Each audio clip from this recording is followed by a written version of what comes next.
आपने पहले ही अंदेशा जताया था, क्या कहना चाहती हैं? सर, हम यही कहना चाहते हैं कि पुलिस की वर्दी दी गई है तो उसका गलत फायदा न उठाएं। जिसके ऊपर 36 केस है उसका भी इनकाउंटर करवा देते, जिसके ऊपर एक केस है बेगुनाह है उनका भी इनकाउंटर करवा दिए हैं ये लोग। अगर इसमें 15 लोग शामिल हैं, 14 लोग शामिल हैं तो सबका इनकाउंटर होना चाहिए। ये जो दिखाते हैं ना, ये कानून वास्तव में अंधा है, कोई इंसाफ नहीं मिल रहा है। हम लोगों के ऊपर क्या बीत रही है, हम लोगों की माँ भी नहीं है, पिता हैं हमारे बड़े भाई थे। अगर हमारे पिता कुछ हो गया तो हम लोग सारे कौन थे? हमारे भाई ही तो थे। उन लोगों ने उनका भी बेरहमी से इनकाउंटर कर दिया।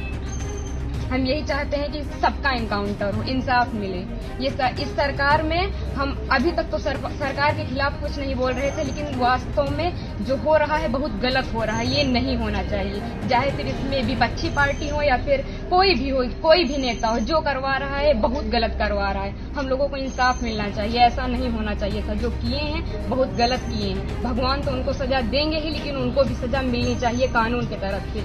अगर कोई गुनाह करता है तो उसकी सजा कोर्ट देता है, ना कि पुलिस ऐसे इनकाउंटर कर देगा। आपके भाई का क्या स्वभाव था, किस तरह से, कैसे आप लोगों के बीच में रहते थे वो? सर, हमारे भाई का स्वभाव एकदम सरल था, पढ़ने लिखने में भी अच्छे थे। हम लोगों के साथ एकदम फ्रेंड के जैसे बिहेवियर उनका था, और गए थे तो बात भी होती थी, और हम लोगों से बहुत ज़्यादा उनको लगाव स्नेह था, जैसे कि हर एक भाई बहन में होता है। और आज ये सुनने के बाद जैसे लग रहा है कि हम लोगों के जमीन पैर से एकदम खिसक गई हूँ। जो कानून ने किया उनको ऐसा नहीं करना चाहिए। अगर वो मिल गए थे, झूठ ही दिखा रहे हैं कि फायरिंग हुई, मुठभेड़ हुआ। अगर कोई छिप रहा है डर की कि हमारा एनकाउंटर ना हो जाए, तो ये झूठा अफवाह क्यों फैला रहे हैं कि फायरिंग हुई, मुठभेड़ हुआ? कुछ नहीं हुआ। उसमें फिर पुलिस को भी मरना चाहिए था ना, पुलिस का एनकाउंटर क्यों नहीं हुआ? आखिरी बार कब आए थे आपके भाई?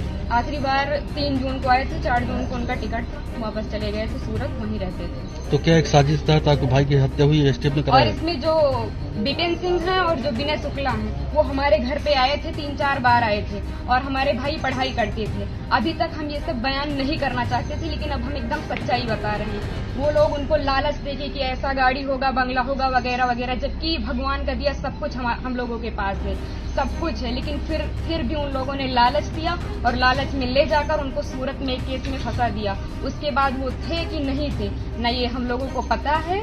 ये तो सिर्फ जिन लोगों ने करवाया उनको पता है, विपिन सिंह और विनय शुक्ला को, और या तो भगवान को पता है। वो